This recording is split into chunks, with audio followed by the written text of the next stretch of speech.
Hello and welcome. I'm Danielle Klein with Better Homes and Gardens, and today we have a home inspector that I brought in. And please introduce yourself. Spencer Heisel with First Choice Professional Home Inspections.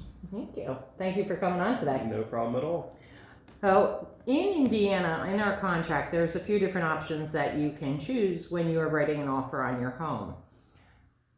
There is, you can bypass and not have a home inspection. However, I do strongly suggest that you do have a home inspection done. It is the best money you can spend to find out all the ins and outs of the home. So Spencer's going to tell us a little bit about what he does during a home inspection for you. So first thing we do, the most important thing with a home is obviously you're looking for major things that you wouldn't typically think to check, because a home buyer, especially a first-time home buyer, they go in with rose-colored glasses on and they miss a lot of stuff because they're so excited about purchasing that first home, or maybe just a new home that they're excited about getting into, more space, whatever. So there's sometimes even some very blatant large things that we will find. One of those things would be a foundation that is caving in or cracked and bowing.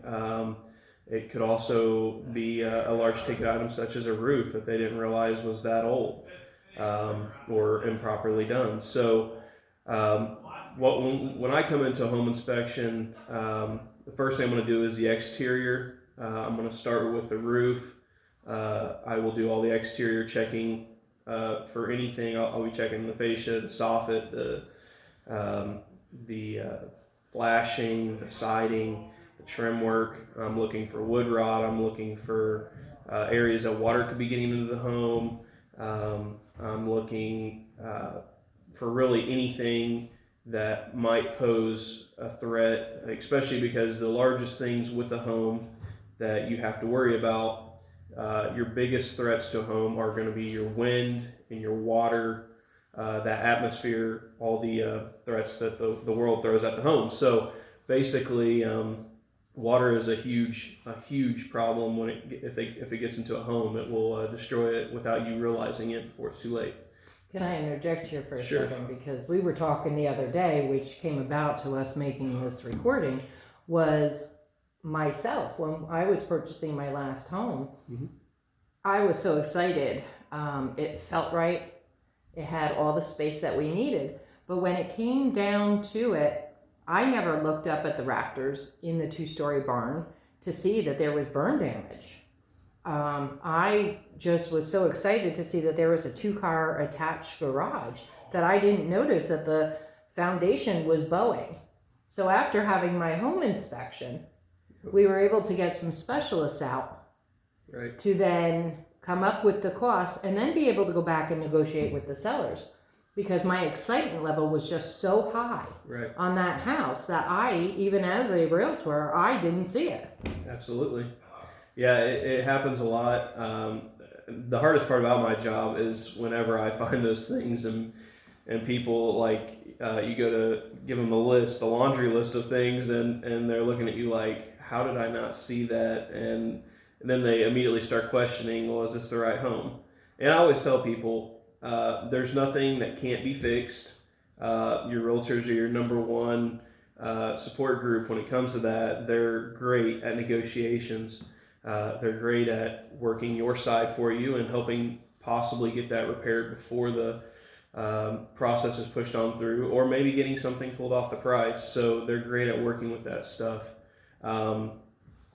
It's after I get on the exterior, I head on into the interior and I check light switches. I check the outlets. I check for bows or leans or cracks in the walls on the inside.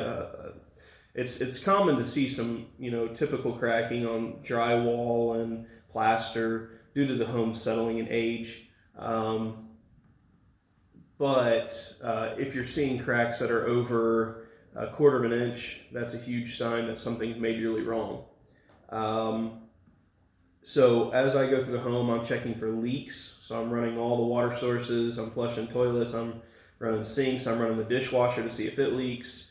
If Garbage disposals. Garbage disposals, yep. Those are really big for being frozen up or jammed. And really surprisingly, even in really nice homes, you'd be surprised to find out how many homes have leaks under their sinks. Yeah. I mean, and not to mention crawl spaces. Mm-hmm. Nobody ever goes in crawl spaces except for the inspectors. And it's impressive sometimes when you get down into a crawl space of a $300,000-$400,000 home and find some major issues. So that's basically what I do, though. I'm going through and I'm pretty much checking anything that is visibly accessible.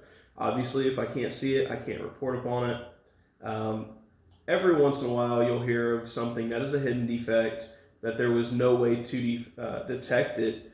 Maybe it was in the early stages, or the client had it so well concealed that we weren't able to do it, because we're really not allowed to move stuff by our standards of practice, because in the case that we move something and damage something of any kind, the client is able to come back on my company. So we do a visual inspection only. If there was a case where, a door to a bedroom was completely, there was a lock on it and we couldn't get in, Mm-hmm. we could always reschedule and request that the seller open that door or move that for another Absolutely. secondary inspection, that we Right. could not finish that out. Yeah. I did hear of a story where the seller would not allow access into the attic. Yep. Because of the way that the attic came down and the Mm-hmm. furniture. So they had to stop the inspection and then come back at another time. Absolutely. So we are there for you, the inspector and the realtor, to help make sure that we can get everything inspected. Absolutely. Yeah, it's very common for attics to be inaccessible. A lot of people will screw them shut. The electric panels will put trim around them so we can't get the panel off without damaging the wall. Things like that. So if in that case something like that does happen, I always make sure the realtor knows and make sure that the client knows. That way, if they, and I always suggest going back, double checking those things, because a lot of times, not always, but a lot of times things are locked, screwed shut, or covered up for a reason. Mm-hmm. So it's very important to make sure that you get everything checked out. So yeah, and once I'm done with the inspection, I go through. I have a report software that's very nicely laid out. It's going to have pictures in it. It's going to have everything that I looked at. It'll be marked on a scale of satisfactory, marginal, poor, or safety hazard. Anything that a picture is taken of, I will circle or put an arrow to it. And then right in the photo will be this description of what's going on, what the problem is, and how I suggest that you fix that or move forward with that.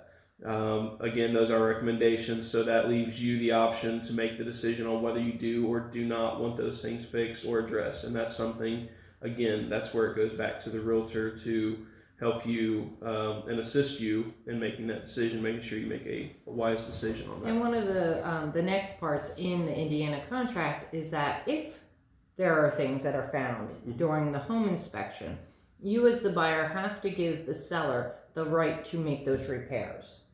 You can't say, okay, well, this was 4 pages long of things that were all behind the scenes and we're going to walk away. We have to give the seller the right to fix them. Absolutely. There are sellers that had no idea that this, and this would come about.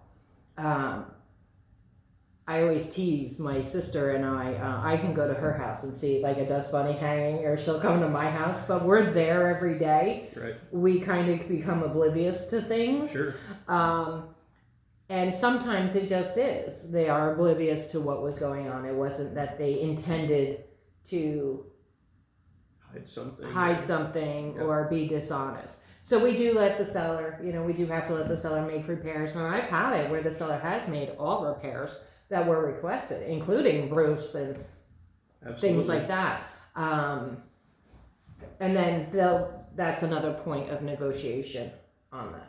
Absolutely. And that's where I don't want your job. Yeah. Well, thank you very much. Anything else that you have to say here? Not much. Really, I do agree with Danielle that it is extremely important. Get a home inspection. I understand that it costs a little bit out of pocket up front, or and some inspection companies will allow you to put that into your closing costs. But for whatever it costs you, whether it be, different size homes and adding different things on, insect inspections, WDI reports for termites, powder post beetles, wood boring bees, carpenter ants, that is to me as big of a deal as the home inspection. You would be just really amazed on how many times people think, well, this is a slab home, so there won't be termites. There absolutely can be termites in a slab home. When it comes, they think, well, I'm in town. There's nothing around that should draw them. Really, there's nothing spectacular that draws termites except for cellulose, which is found in wood. Every home has wood in it.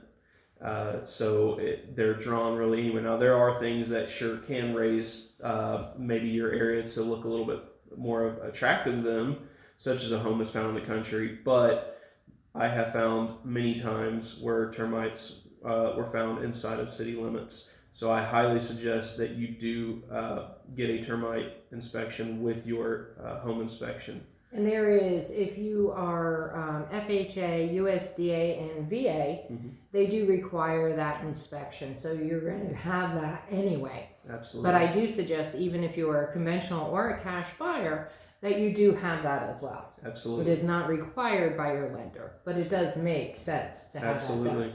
Yeah, a termite inspection for me costs $45 extra than the standard home inspection. That $45 can save you potentially thousands of dollars. Getting a home treated for termites is extremely expensive. And if you can catch that ahead of the game, then you're one leg up and you're saving yourself a lot of money in the long run. We knew going into purchasing our current home that there had been termite issues. The prior seller had the home treated, and we do have, and I don't even know what they're called, but they're round things in the ground, outside all the way around. Base stations. Yep, that take care of it. And the cost to have that checked monthly for the year is so inexpensive. Right. So inexpensive. And even if they didn't find anything ever, I would still pay to have those there because I'd never want it to get back to Absolutely. where it was. It's easier to take precaution. Goodbye, everybody.